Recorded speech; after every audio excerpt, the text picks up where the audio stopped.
दोस्तों को नमस्कार।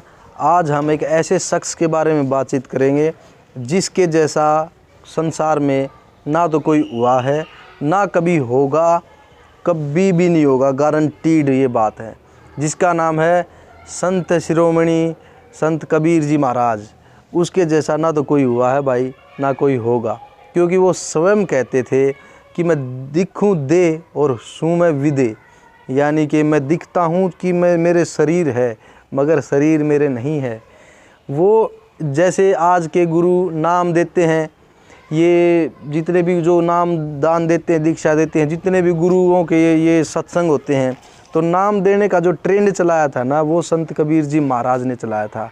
नाम के विषय में बताया नाम कैसा होना चाहिए और नाम के फ़ायदे क्या हैं, गुरु कैसा होना चाहिए, गुरु के बारे में बता। हर चीज़ की मतलब के संसार की कोई ऐसी चीज़ है ही नहीं जिस पर संत कबीर जी महाराज ने नहीं बोला हो।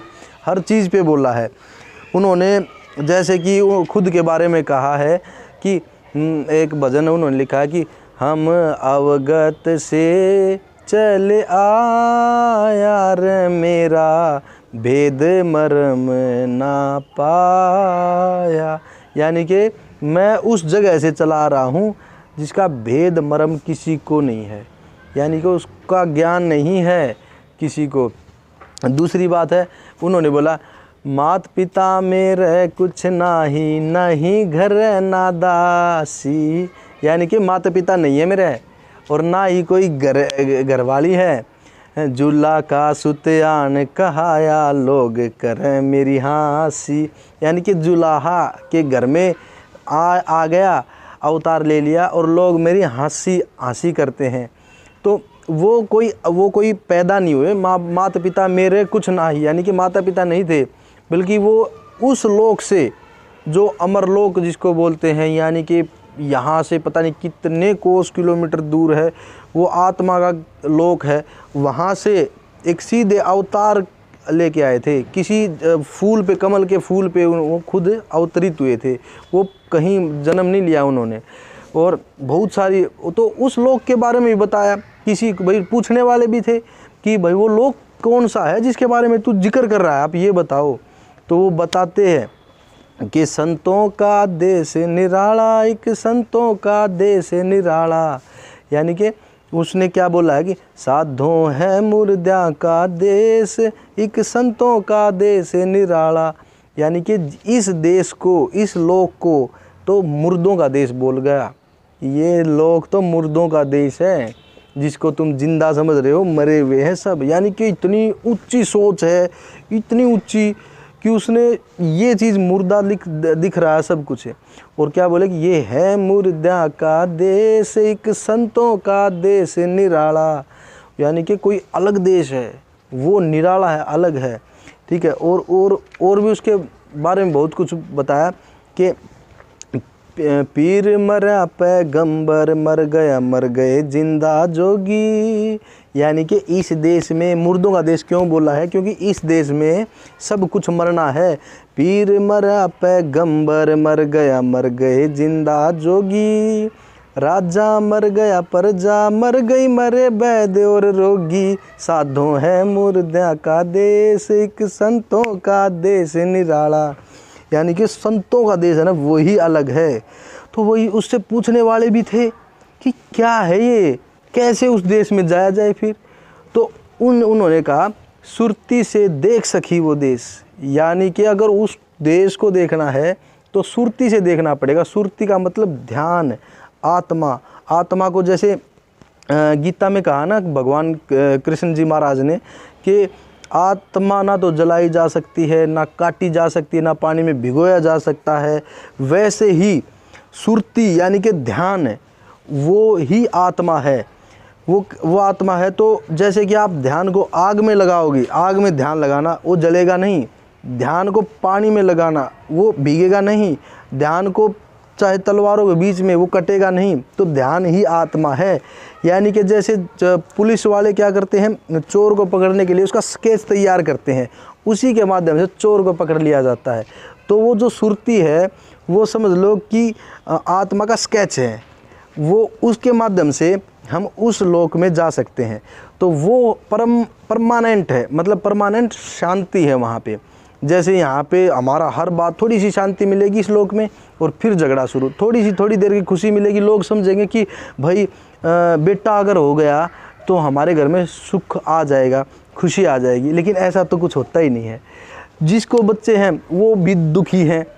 फिर दूसरी बात सोचते हैं कि भाई अगर बच्चे की शादी हो जाए तो घर में ज़रूर खुशी जो है आ जाएगी। लेकिन शादी होने के बाद फिर झगड़े शुरू होते हैं, वो फिर और भी ज़्यादा झगड़े, ठीक है। फिर सोचते नहीं भाई पोते की शादी हो जाए तो कुछ ना कुछ मतलब खुशी तो आएगी, तब भी खुशी नहीं आती। यानी कि जैसे कि एक मृग होता है ना, वो रेगिस्तान में क्या करता है कि रेगिस्तान में पानी का जो प्यासा मरता है, और पानी की तलाश में उसको एक मृग मृच्छिका होती है, यानी कि उसको रेगिस्तान में गर्मी में उसको ऐसा दिखता है जैसे कि वहाँ पानी है, तो उस पानी की तलाश में जाता है, लेकिन वहाँ पे कुछ मिलता ही नहीं है। फिर देखता दूसरी जगह पानी दिखाई देता है, वो भ्रम होता है, मृग मृच्छिका बोलते हैं इसको। तो वो दूसरी जगह पानी दिखता है, वहाँ पे भागा जाता है, फिर वहाँ पे भी पानी नहीं मिलता। ऐसे ही इंसान खुशी के चक्कर में कभी वहाँ वो काम करता है, कभी वो काम करता है, लेकिन वहाँ तो कुछ मिलता ही नहीं, भ्रम मिलता है। कोई सोचता है कि नहीं मेरे पास अगर बहुत सारा पैसा हो जाए तो खुशी मिलेगी, वहाँ भी भ्रम निकलता है।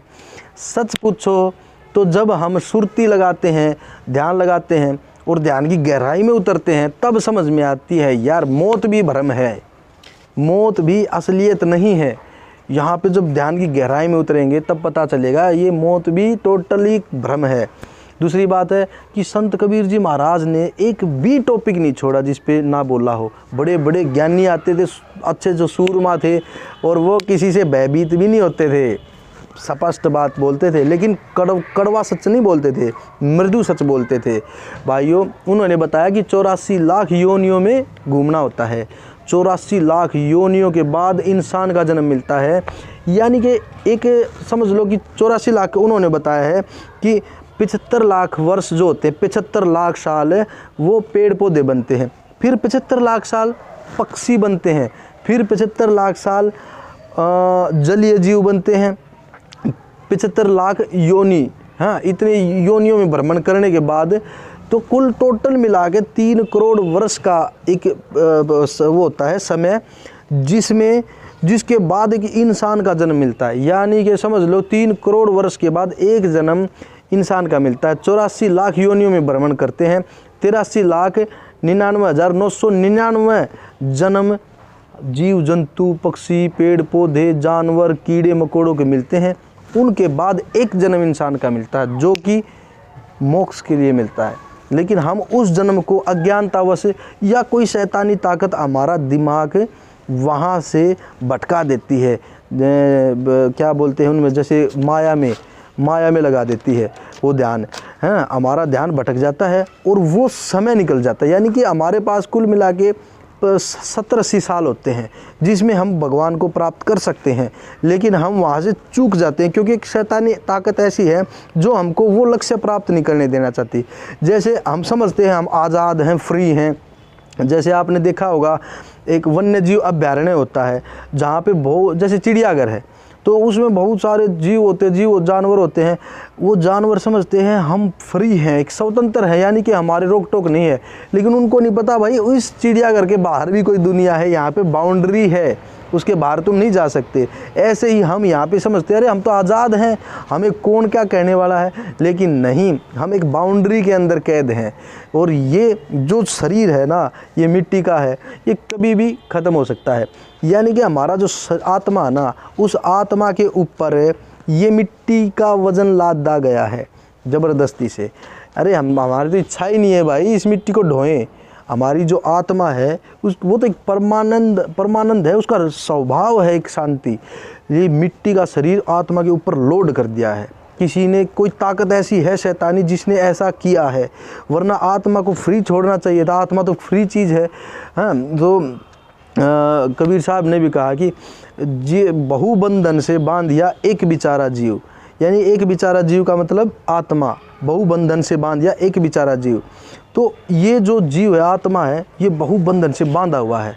तो बहुत ज़्यादा मतलब हमको किसी भी चीज़ पे फोकस नहीं करना चाहिए, शादी भी धन माया जितनी भी है ना, ये टोटल भ्रम है।